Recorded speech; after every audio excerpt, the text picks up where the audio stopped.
നമ്മുടെ ഇന്ത്യ ചങ്ങലയിൽ ബന്ധിക്കപ്പെട്ടിരുന്ന കാലത്ത് ഒരു മനുഷ്യൻ ആ ചങ്ങല പൊട്ടിക്കാൻ സ്വപ്നം കണ്ടു. അവൻ അധികാരം തേടിയില്ല, അവൻ പ്രശസ്തി തേടിയില്ല.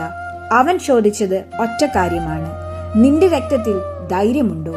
ആ മനുഷ്യൻ മറ്റാരുമല്ല, നേതാജി സുഭാഷ് ചന്ദ്രബോസ്.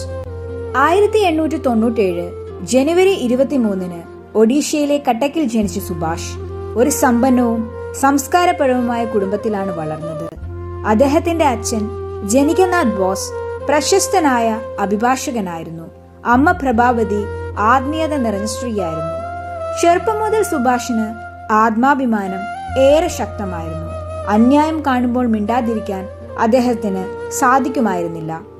പഠനത്തിൽ അദ്ദേഹം അതിവിദഗ്ധനായിരുന്നു. പിന്നീട് ഇംഗ്ലണ്ടിലേക്ക് പോയി ഇന്ത്യൻ സിവിൽ സർവീസ് പരീക്ഷയിൽ വിജയിച്ചു. ആ കാലഘട്ടത്തിൽ ICS ഒരു ഇന്ത്യൻ യുവാവിന് ലഭിക്കാവുന്ന ഏറ്റവും വലിയ വിജയമായിരുന്നു. എന്നാൽ ആ വിജയം പോലും അദ്ദേഹത്തിന്റെ മനസ്സിലെ സംഘർഷം ശമിപ്പിച്ചില്ല. ബ്രിട്ടീഷ് ഭരണകൂടത്തിന്റെ ഭാഗമായി ജീവിക്കുക അദ്ദേഹത്തിന് സമ്മതമല്ലായിരുന്നു. അതുകൊണ്ടാണ് അദ്ദേഹം 1921 ICS സ്ഥാനത്തു നിന്ന് രാജിവെച്ചത്. ആ രാജി ഒരു ജോലി ഉപേക്ഷിക്കൽ മാത്രമല്ല, അടിമത്തത്തിനെതിരായ തുറന്ന പ്രതിഷേധമായിരുന്നു. ഇന്ത്യയിലേക്ക് മടങ്ങിയ ശേഷം അദ്ദേഹം സ്വാതന്ത്ര്യ സമരത്തിൽ മുഴുകി. മഹാത്മാഗാന്ധിയുടെ അഹിംസാ മാർഗത്തെ ബഹുമാനിച്ചെങ്കിലും ബ്രിട്ടീഷ് ശക്തിയെ നേരിടാൻ ശക്തമായ പോരാട്ടം ആവശ്യമാണെന്ന് അദ്ദേഹം വിശ്വസിച്ചു. ബ്രിട്ടീഷ് സർക്കാർ അദ്ദേഹത്തെ പലതവണ ജയിലിൽ അടച്ചു, പിന്നീട് വീട്ടുതടങ്കലിൽ വെച്ചു. എന്നാൽ 1941 കർശനമായ കാവലുകൾക്കിടയിലും വേഷം മാറി അദ്ദേഹം രാജ്യം വിട്ട് കാബൂൾ വഴി ജർമ്മനിയിലേക്ക് യാത്ര ചെയ്തു.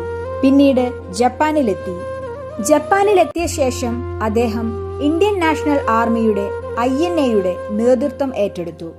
അദ്ദേഹം സൈന്യത്തെ പുനഃസംഘടിപ്പിക്കുകയും ശാസ്ത്രീയമായ രീതിയിൽ സജ്ജമാക്കുകയും ചെയ്തു. സ്ത്രീകൾക്കും സ്വാതന്ത്ര്യ സമരത്തിൽ പങ്കുചേരാനുള്ള അവസരം ഒരുക്കി. റാണി ഓഫ് ഝാൻസി റെജിമെന്റ് രൂപീകരിച്ചു. 1943 സിംഗപ്പൂരിൽ ആസാദ് ഹിന്ദ് സർക്കാർ പ്രഖ്യാപിച്ചു. അതൊരു പ്രതീകാത്മക പ്രഖ്യാപനം മാത്രമല്ല, സ്വാതന്ത്ര്യത്തിനുള്ള ഉറച്ച പ്രഖ്യാപനമായിരുന്നു. നിങ്ങൾ എനിക്ക് രക്തം നൽകൂ, ഞാൻ നിങ്ങൾക്ക് സ്വാതന്ത്ര്യം തരാം എന്ന അദ്ദേഹത്തിന്റെ വാക്കുകൾ ലക്ഷക്കണക്കിന് ഇന്ത്യൻ യുവാക്കളെ ഉണർത്തി. INA സൈന്യം ഇംഫാൽ, കോഹിമ മേഖലകളിലേക്ക് നീങ്ങി.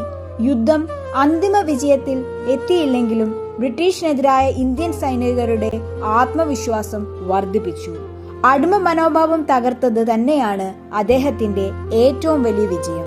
1945 ഓഗസ്റ്റ് 18 തായ്വാനിൽ നടന്ന വിമാനാപകടത്തിൽ അദ്ദേഹം മരിച്ചതായി ഔദ്യോഗിക റിപ്പോർട്ട് പ്രസിദ്ധീകരിച്ചു. എന്നിരുന്നാലും അദ്ദേഹത്തിന്റെ മരണത്തെക്കുറിച്ചുള്ള സംശയങ്ങൾ ഇന്നും നിലനിൽക്കുന്നു. നേതാജി ഒരു മനുഷ്യൻ മാത്രമായിരുന്നില്ല, അദ്ദേഹം ഒരു തീരുമാനമായിരുന്നു. ഭയത്തിനു മുന്നിൽ തല കുനിയാതിരിക്കാൻ എടുത്ത ഒരു തീരുമാനം. അദ്ദേഹം സ്വാതന്ത്ര്യം കണ്ടില്ല, പക്ഷേ സ്വാതന്ത്ര്യം കാണുന്ന ഇന്ത്യയെ അദ്ദേഹം സ്വപ്നം കണ്ടു. ഇന്നീ മണ്ണിൽ ഓരോ കുഞ്ഞും ഭയമില്ലാതെ ചിരിക്കുമ്പോൾ ആ ചിരിയുടെ പിന്നിൽ ഒരു യോദ്ധാവിന്റെ അപൂർണമായ ജീവത്യാഗത്തിന്റെ കഥയുണ്ട്. ഇന്ത്യ തല കുനിയാതെ നിൽക്കുന്നിടത്തോളം അദ്ദേഹത്തിന്റെ സ്വപ്നം ജീവിക്കുന്നു. ഇന്ത്യ ഭയപ്പെടാത്തിടത്തോളം അദ്ദേഹത്തിന്റെ രക്തം വെറുതെയായിട്ടില്ല. നേതാജി ഒരു പേരല്ല, അത് ഇന്ത്യയുടെ ഹൃദയമിടിപ്പാണ്. നന്ദി.